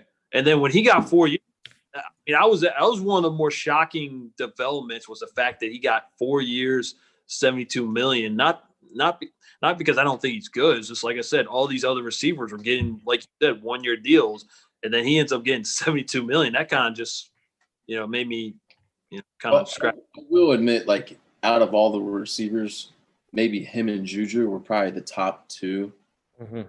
that could Mhm. probably have a good, 2, 3, 4 year contracts. Mhm. Yeah. But I mean, like Will Fuller, I mean, he's never had a legit like season where he played all 16 games. he was on track No. last year until he got hit with the suspension. Yeah. Well, that too. Yeah. So I mean, like, Yeah. And he had his best season of his career last year. Yeah, and he's out week 1, everybody. So just remember, I'm telling you now, when you get to August, and then you set your lineup week 1, and you're like, oh fuck, he told me back in April. And I think it's also too something that most teams are doing, like 1 year contracts, because it's like, okay, let's fill this void.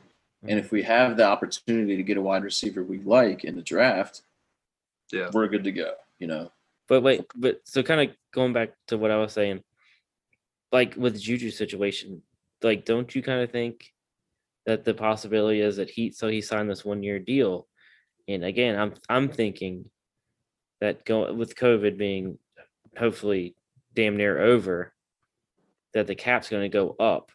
I think spending will be up next year, and that's when Right. he can sign this 4 year, $72 million contract.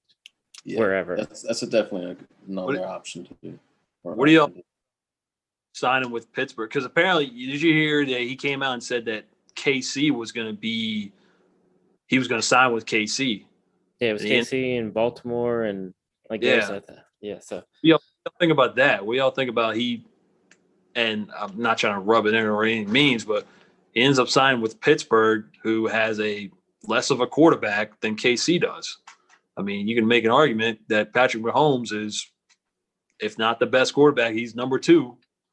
And he ends up signing with a much older and less mobile Ben Roethlisberger.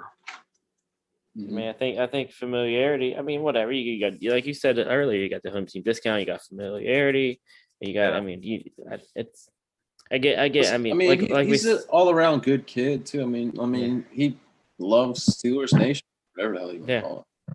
Like, did you see the video he put on Twitter when he re-signed? I don't. It was anything to do with like fucking TikTok. No. It was the scene from Wolf of Wall Street with Leo, and he's like, I'm coming back. Like it was. I forgot how great that. That was a good ass movie. I mean, Robbie Anderson, for like 2 years ago, so I feel like he's kind of played out. Yeah, he also did. To tell you the truth, I like Robbie Anderson better than Juju. Holy shit! Here we go. Yeah. Yes, hot take. No, Well, I do too. Well, let's while we're talking about Robbie Anderson, I don't think we didn't talk about this. But let's talk about Sam Darnold real quick, guys. So does anybody think that he's not going to be the starting quarterback in Carolina in September? Well, from what I've heard, dude, it seems like Carolina did give Teddy Bridgewater the option to look for trades Yeah. to be traded. because So, they owe him about 20 million. yeah, well, I think free agency for QBs is going to be really interesting next year. But because think about it, like, I mean, look at New England sitting back. I mean, Cam is going to be 1 year. Jimmy G's obviously going to be gone, I'm sure. You got TB, Teddy Bridgewater is going to be gone. You got like a slew of QBs that are viable for them to do something next year that I think they can latch on to next year. So I mean, they're like play it out with Cam, see what happens, and then go from there. Because obviously, I mean, there's some pretty stout QBs that I think are going to be legit for next year. Mm-hmm. I That'll think be Sam. free agents. I think Sam ends up being the starter. I think this is the best set of receivers that he's played with, and he's already played with Robbie Anderson. In fact, Robbie Anderson came out and said that their chemistry was on point. So, yeah, I think he's 5 years younger than Teddy Bridgewater. He's costing them less money. Why not give him a shot? They were what, 5-11, 4-12 last year? Yeah. Why not give him a shot? And Teddy B is not really like a downfield passer too, Nope. which kind of could be a big thing for Sam. Yep. Plus, too, I mean, it's Matt Rule, Joe Brady, dude. Put Sam Darnold with that.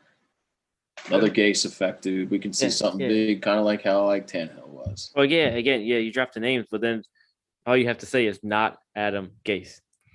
Because he was so garbage. I heard something on, I think it was Ian Hartitz from Pro Football Focus who said something like, okay, checkmark every single playmaker who went away from Adam Gase. And if Chris Herndon does good this year, Adam Gase should no longer be in the league. Like, just kaput, dude. He's gone. He's not signed anywhere. He's not like a coordinator No, anywhere. right now. No. I mean, I feel like he just latched on to, hey, I was with Peyton Manning during his good years. And that's what he did. There was a video that Mike and Mike did, Mhm. and it was like a 3-minute video, and they just dropped stats, and in my opinion, just roasted his ass, dude. Just burned him. Like, it was like, you were with Peyton Manning for 1 year, that hyped your ass up, and you've done nothing since. Yep. That's why I'm kind of wondering with what's his name in New England, the offensive coordinator, McDaniel. Josh McDaniels. Yeah, Is he really that good? I think we'll find out, because he's obviously going to take over when Belichick leaves, in my opinion. Right. Yeah, well, we found out how that went in Denver. Oh yeah, we did. Shit, good call, Ty. Was that Tebow? That was Tebow time. No, that was Cutler. Oh fuck. That was Cutler. That was Cutler, Brandon Marshall. God, we're digging down. I mean, Brandon Marshall was great, but yeah, we're going down the toilet bowl right now. Like, Dude, we're remember just, the we're old school? swirling. Remember the old school YouTube video of me doing? Jay Cuts. No, Decker. Oh, yeah. Eric Decker. Yeah, guys, you can. Hey, guys, if you ever, never mind. We're not good. Yeah. Anyways, we did YouTube back Joshua T.A. Hicks. Yeah. For old school America. You can watch old school America the Beautiful videos, guys. On fuck it, I'm going to put it on the website. Yep. if you're ever bored one day. All right, let's. I'll just put all the highlights. Yes. Highlight one Shannon diaper. Anyways, Ty, you wanted to talk Pats, right? Did you want to? I mean, yeah. Even though I can't stand them, but they've had an interesting off season. We're a biased type league. Yeah, you can't stand. You should stand. Don't stand so close to me. Yeah. So I think everybody knows by now, New England, they signed Hunter Henry and Jonnu Smith. Let's face it, their tight ends since Gronk, which has only been a year, but their tight ends last year were, I don't even know what the word you want to call it, terrible. Yeah. Seems legit for me. Yeah. which was a shame because I mean, one of them came from Virginia Tech. Dalton Keene. I was hoping that he would do something, but he clearly they don't see nothing in him, and I didn't see nothing in him for this rookie year. They also drafted that Devin. I can't say his CSC. Yeah, that sounds good. So, and he didn't do much of anything. I think he only had like one catch the entire season, if I'm not mistaken. I might be He wrong. had two. But But two. Well, okay. Well, that's really impressive. Yeah, Anyways, two. So yeah, I mean, they're clearly trying to get back into the Gronk and the now infamous Aaron Hernandez combo, which was, I mean, that was a hell of a combo. Let's face it. Two 1,000-yard tight ends. Yeah. Well, you got to think. Yeah. Too, So it worked out for him, and how often does Yep. Who was Cam Newton's primary target in Carolina? Greg Olson. Greg Olson. So now he's got two. Yeah. That can pretty much be that same way. So, Hunter Henry. The problem with Hunter Henry is he just can't stay healthy, and otherwise he's what would you say a top 5 tight end? Yeah, top 10. He was, but I think top he's 10? kind of how Josh said, probably top 10. I'd consider him a top 8. He could stretch the field, and then you got Jonnu Smith, who I think he had, if I'm not mistaken, 8 touchdown catches last year. So obviously he's the red zone threat, and not that Hunter Henry's not a red zone threat, but I mean they both can do something that the other one can't. They're both relatively in their prime. They're both, I think, 26, 27, if I'm not mistaken.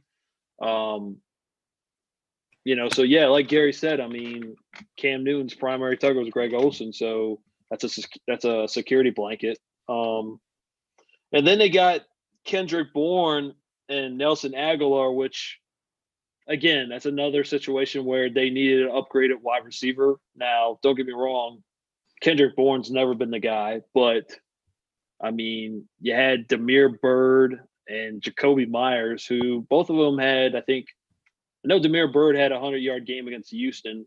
The only reason why I know is because I have him or had him. And then Jacoby Myers had a couple of good games against us, Buffalo. But they needed an upgrade at wide receiver. And now it's coming out. I think I just saw where Edelman might not play again this year.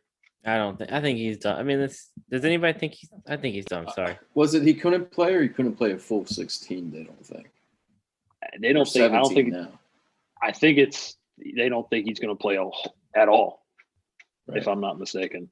Well, I'm sorry. I was going to cut in and say Kendrick Bourne. No. He's not like a flashy wide receiver whatsoever, but he's capable of being there when you need him. He's not he's more NFL wide receiver than like a fantasy wide receiver. Right. That's a great way to put it. Yeah, that's right. Awesome. Right. But Nelson Aguilar, he's capable of separating. It's just like last year he showed great spurts with the Raiders. Like he was capable of catching the ball. As he wasn't able to do in Philadelphia. Name drop of my team. So I mean, basically I just think Aguilar can be a nice little dark horse there.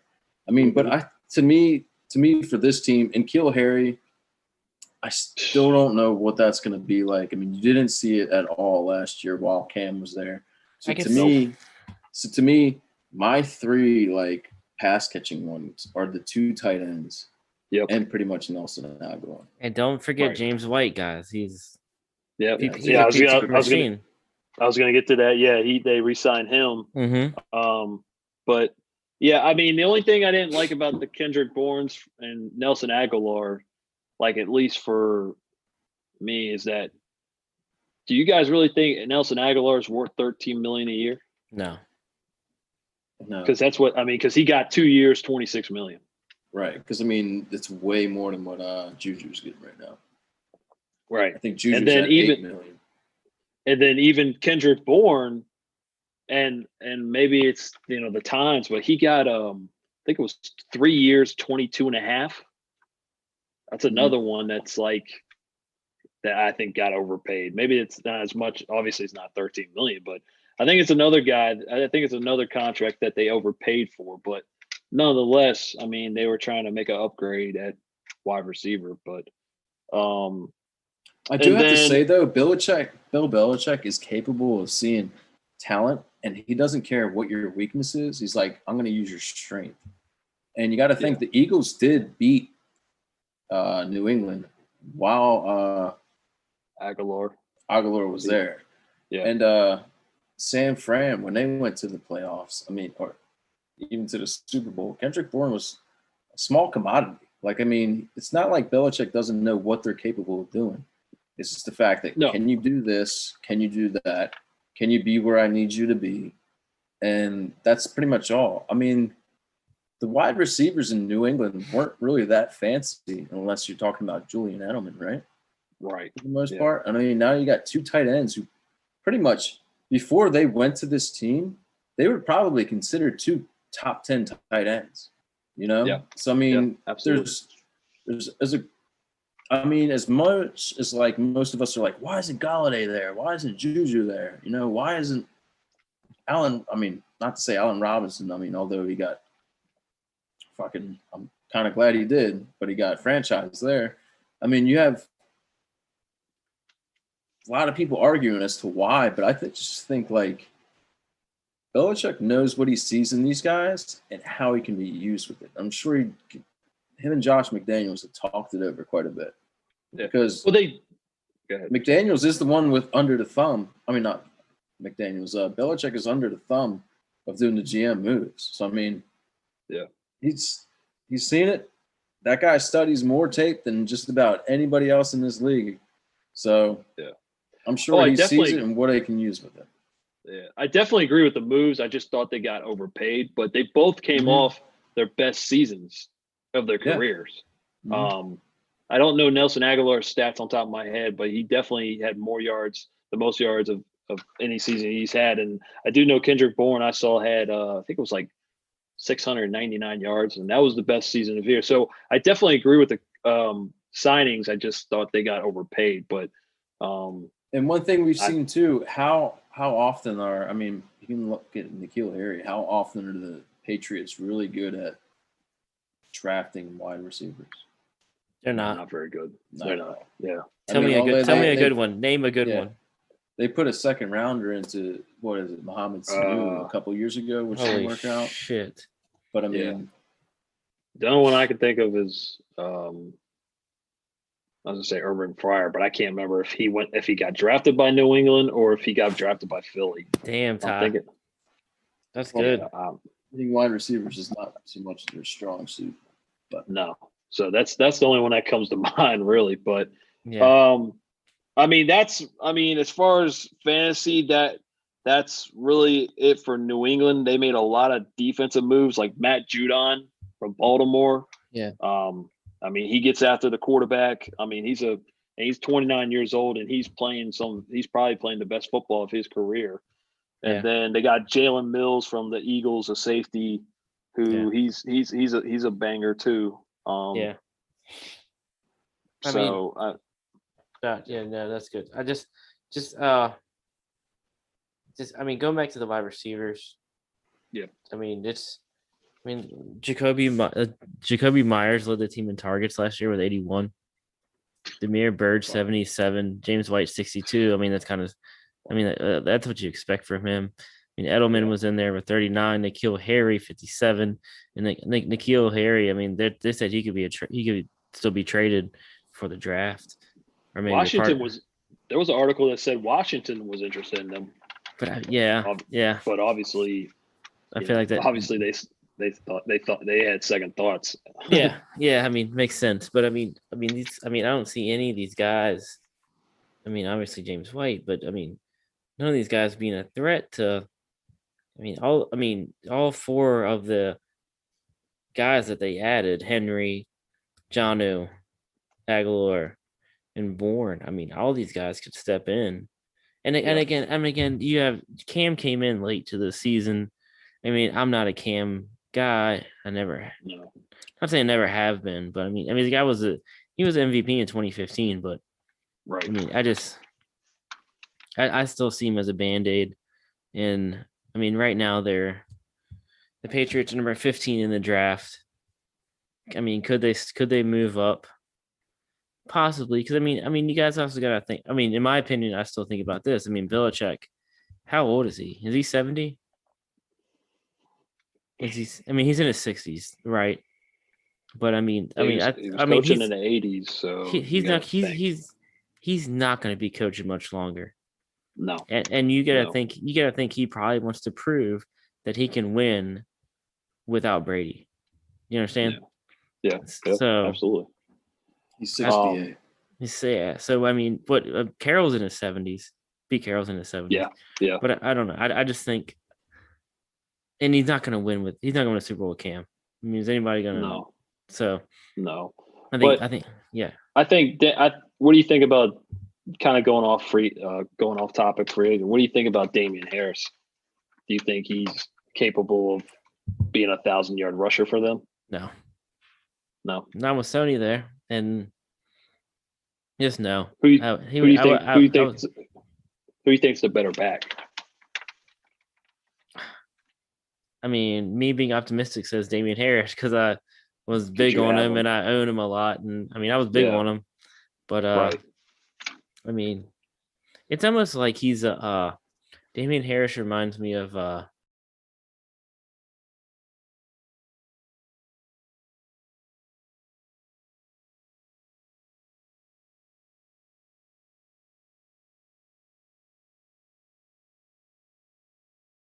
Jeremy Hill. Oh, Jeremy Hill! Wow. Yeah.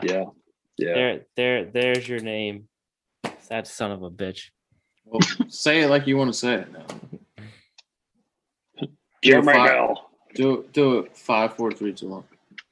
So yeah, I get I don't know. The guy kind of Sony kind of reminds me of like a Jeremy Hill, a guy that kind of like half of the internet fantasy communities, Twitter, shit on, and the other half like I don't know. Yeah. Of course, I personally I see stuff from Twitter, so of course, unfortunately, Twitter's a bunch of negativity for the most part. But he had his ups and downs. So. Yeah, I mean, he was he had his days back in the day, but that kind of what Sony reminds me of. And I mean, but Damien had a chance to prove it this past season and didn't. So here we are. Here we are. So I was just curious on your opinion on him. No, all good. Guys, do we have any other players, any other teams that we want to talk about tonight? Ooh. Take it as a no.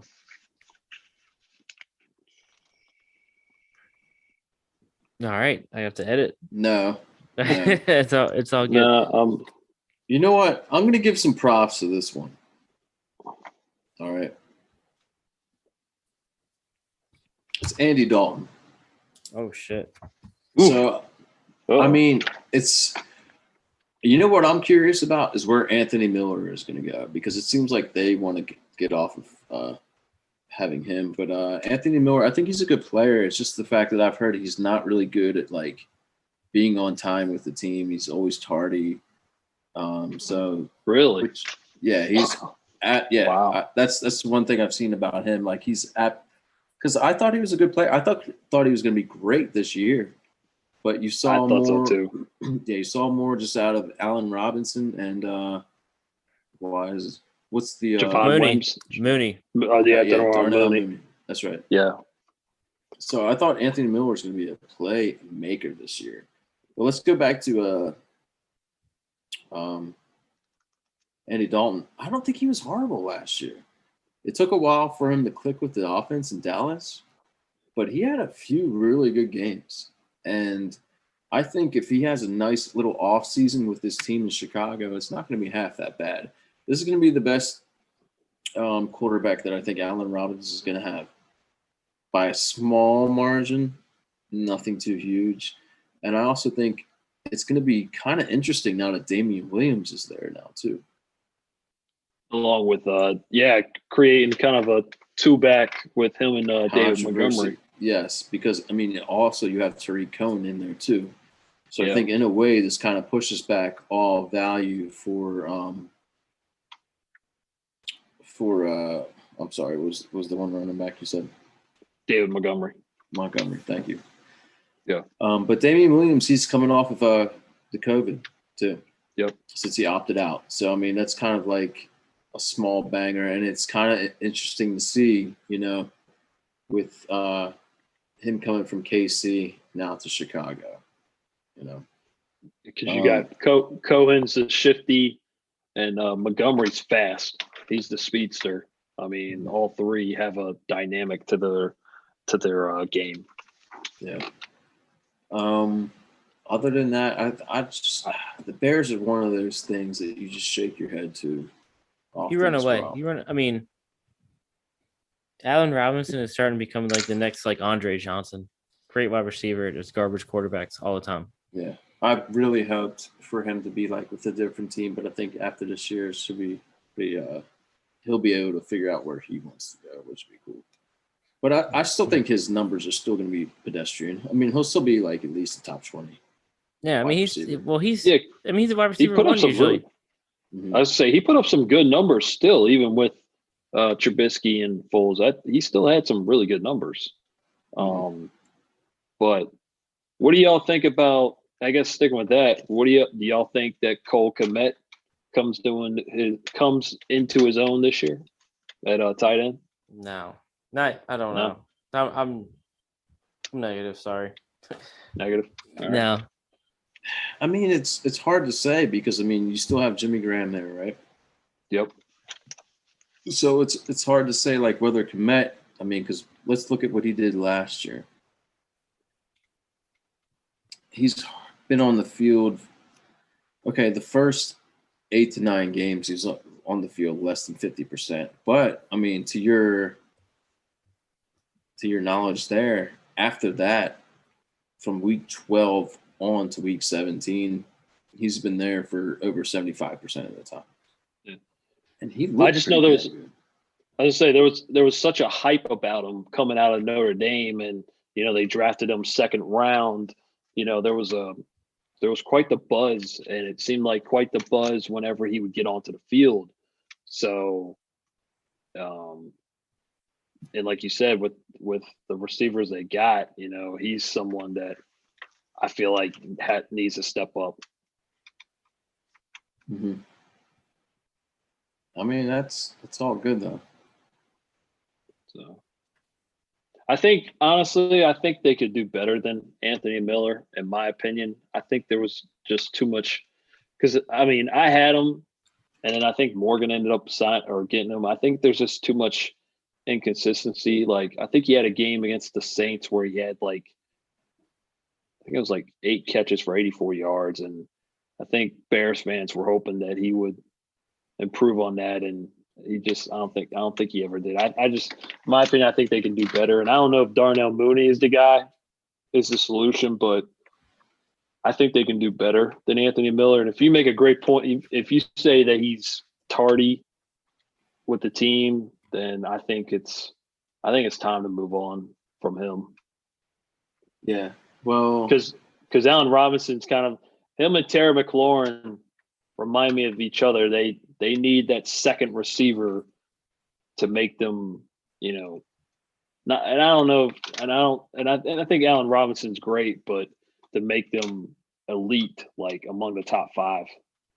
No, I think he's still going to get targeted quite a bit because I think last year Allen Robinson got targeted. Mm-hmm. Let's see. He got targeted 151 times last year. Wow. Allen Robinson. But I think, the year before he was targeted 154 times. So even if he's targeted 140 times, I mean, that's pretty damn good for him. But, especially with a quarterback, maybe a step up instead of somebody who's probably going to, roll out and probably run a little bit. But the Bears also, going back with, if they do move off of Anthony Miller, they got a first-round pick still with the number 20th overall. They have their second, third, fifth, and sixth. it's a deep draft for wide receiver, even if they were to find one in the third, which would be great. But I mean, like, it kind of really just kicked yourselves in the fucking ass, after getting Khalil Mack. Yeah. Was it? No, I'm sorry. Yeah. It's Khalil Mack. Khalil Mack. I mean, and also, I mean, yeah. I mean, hopefully, Tariq Cohen comes back 100%, and I think that definitely help in the receiving game. But I'm totally with you. Wide receiver in the first round, if definitely not the second. Yeah. Yeah. Like you said, with the depth, I mean, I think there's guys there, and I mean, there's plenty. They could in the third too, man. I mean, somebody like half decent, like, I mean, that they can. I don't know. I got to look at their I just don't know. wide receivers. I'm not sure. Like I said, Darnell Mooney will probably be decent. I just don't know if he's ready to be the number 2. I mean, yeah, no. I mean, that's their tie, and I'm definitely with you. I mean, and I mean, if they want Mooney to line up as a number 2, I mean, I don't know if they want to stretch with that number 20 pick and take like one of these slack guys that's like kind of getting a reputation like Elijah Moore. I mean, I don't know. They're kind of hyping him up as a first round pick. Would he make it to them in the second round? Possibly, but I mean, you never know, guys. I mean, the drafts.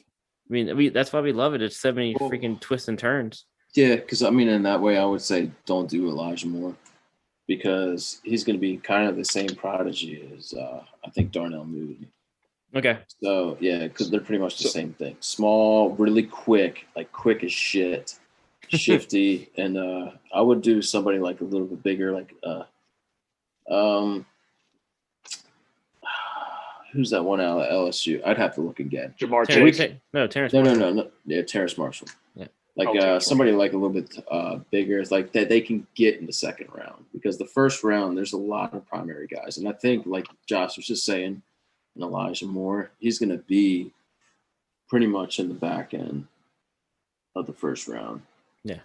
So I don't know how much time you want to stay on here, but I got 2 names that I want to get your thoughts on. Just go. This shocked me because I thought this guy was going to retire, and I don't even know if he has a step. What are y'all's thoughts on AJ Green signing for 1 year, $8.5 million with the Cardinals? I don't. That's what I thought. I mean, Larry Fitz hasn't retired yet, but I mean, I don't. I mean, with all the young guys. Yeah. Like they have Christian Kirk, they have Isabella, and I mean it's. Well, I think. Go ahead, Josh. I'm sorry. No. If he goes there and does something, all the power to him. I mean, the guy's whatever. He's an incredible athlete, incredible guy. Right. Never done nothing wrong. This is the one time where I'm thinking like Christian Kirk can probably, if he doesn't do it this year, then there's going to be some like. Because he doesn't have a good catch radius. And he has speed, but like, what was Larry Fitzgerald good at as a wide receiver? What position? What area? He was more of a slot receiver. What is AJ Green? Yeah. Not a slot receiver. He's on the outside. So I think this is where you're finally going to see somebody like Christian Kirk get pushed into the slot receiver role. Because, I mean, DeAndre Hopkins can be that, but he's also on the outside as well. So I think this could be finally a good way for him, or even for Isabella as well. So I mean, like one of those guys got to prosper in this position for sure. I just thought this was a head scratcher. I couldn't believe it, and not only that, got 1 year, $8.5 million. I thought this was. I just couldn't believe it. It was kind of like Kenny Galladay getting $18 million. I couldn't believe it. And I got nothing against AJ Green, like you said, great athlete, never got in trouble. But this, you can't fault him for doing it. You can't fault him for chasing that money.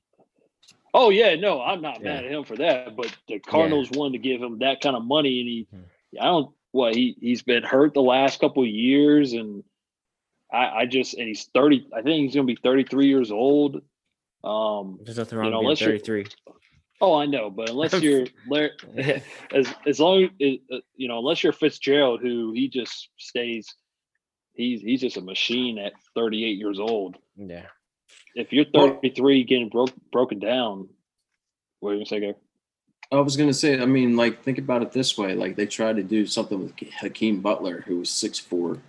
AJ Green is 6'4", but he knows how to get off a press coverage. Like, I mean, that's something Hakeem Butler had a lot of problems with. Like, he wasn't able to dip his hips and all that other thing, which I've seen too. So, I mean, that's something where I think AJ Green could pretty much prosper, at least on the flanker or the X receiver, as to whereas, like, I mean, you have two viable options as an Andy Isabella and Christian Kirk to be in the slot roles. So, I mean, this will be interesting. Yeah. Who's the head coach there again? I can't remember his name. Cliff Kingsbury. Yeah, so I mean, he's really big on wide receivers and like trying to get his guys. So I mean, he obviously knows that AJ Green might still have a little bit more gas in the tank. So it'd be kind of fun to see.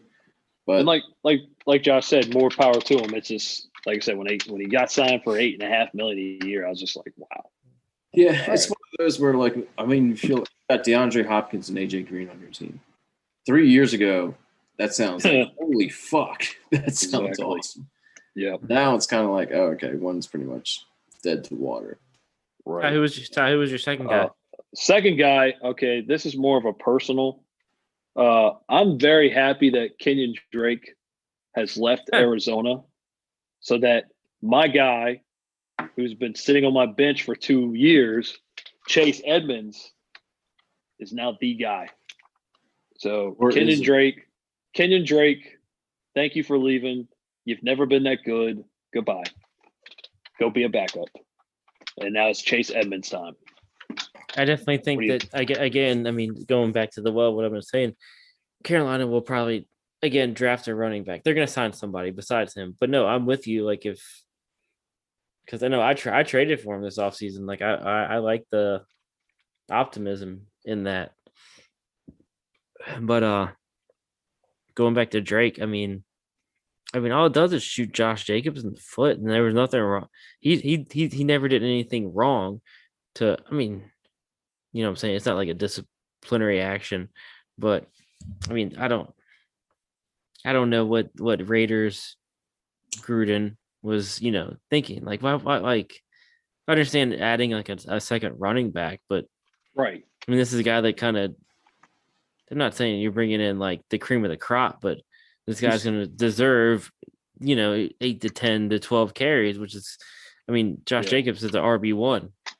Yeah. Because they lost Devontae Booker, who went to the Giants. So they definitely needed to bring a second running back. Yeah, you draft Michael Carter. Yeah, so I mean, it's gonna be hard for them to possibly draft a running back since they only have a first, a second, a fifth, and a seventh. Well, 2 sevens. But I was gonna say also with what was it? With the Raiders, like, I mean, I feel like what they're trying to do right now is figure out, like, let's look at, like, Josh Jacobs is really good. He's kind of almost like Nick Chubb. But maybe you can see that in a way they're trying to get, what's his name, Kenyon Drake, into, like, the Kareem Hunt role. So I you're kind of seeing that now in the NFL. Yeah. You're kind of seeing the two dual running backs that are really, really good as primary one running backs being put together and making a solid 1-2 punch, not some bullshit. You've seen that with I mean, well, that, and you've seen it. I mean, what's one of the best ones that you've seen? Probably somebody in New Orleans, like Kamara and Ingram, and like Ingram or Kamara and what's his name now? So, but yeah, what are y'all's thoughts on Chase Edmonds? I mean, right now, I like him. Right now, he's the guy. The guy. Like, I mean, it all depends after this draft, like what they do. I think they should probably try to get a running back. I do know Kyler Murray, when he was playing in college, he played with Trey Sermon, so I wouldn't be surprised if Trey Sermon was an option, because that's a Matt Wallman guy for running backs. So That'd be kind of interesting. And I mean, you can pretty much find a depth running back probably within the 5th round, possibly. So we'll Yeah. see. Yeah. But I mean, Yeah, who's nah. it? Eno Benjamin. That's the only one behind him. Eno Benjamin, who they drafted last year from Arizona State. Yeah, but I mean, also too, like I've I hate- seen this on Twitter as James Conner a landing destination, possibly, yeah. which I can which see makes that. sense. Yeah, I agree. I know, I'm looking forward. Like I said, for someone that has Chase Edmonds, I've been waiting for him to, break out. But Yeah. obviously they had Drake. I'm looking forward to seeing what he does, getting opportunity this year. Yeah. So that's all I had. Those are the two I had. No, all good, all good. Gars, you good? Well, I mean, for Chase Edmonds, there's only 2 games that he had above like double-digit touches for rushing. Mm-hmm. He wasn't that great. No, but he was doing a little some. He's the new James White. Yeah. But Pass all right, catching, he's pretty extreme. He's Yeah. pretty good. Yeah. all right, Now, guys. their eggs were with Kenyon Drake Mhm. last year. Yeah, absolutely. All right, boys. Well, I think that's we've put a good wrap. We've kind of hopefully we've done a good grasp on free agency and what's worthwhile. And if we missed one or two, we did. But guys, it's draft season, so let's get ready. Let's get hyped.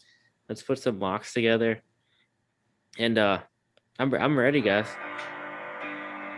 So Absolutely. It's fun. so, I'm glad we came back. so Ty, have fun at WrestleMania. Thanks, man. Gars, I'll see you at the bar tomorrow night. Absolutely. We'll be Yeah. dropping our own leg drops tomorrow. But yes. So Ty, you can't find Ty on social media. Gary's at Gars_Poetica. I am at jhicks804. Again, theflug.com, www.theflug.com. What am I missing? Again, just search all the iTunes, Spotify, Podbean for your just for the pod, and we're there, guys, and we're just super stoked to be back. We're recording this on a Thursday night. We're 3 weeks away from the draft, so we're back. So let's go, guys. Do it. Back. Back. All right. Well, good night, boys. And until we meet again.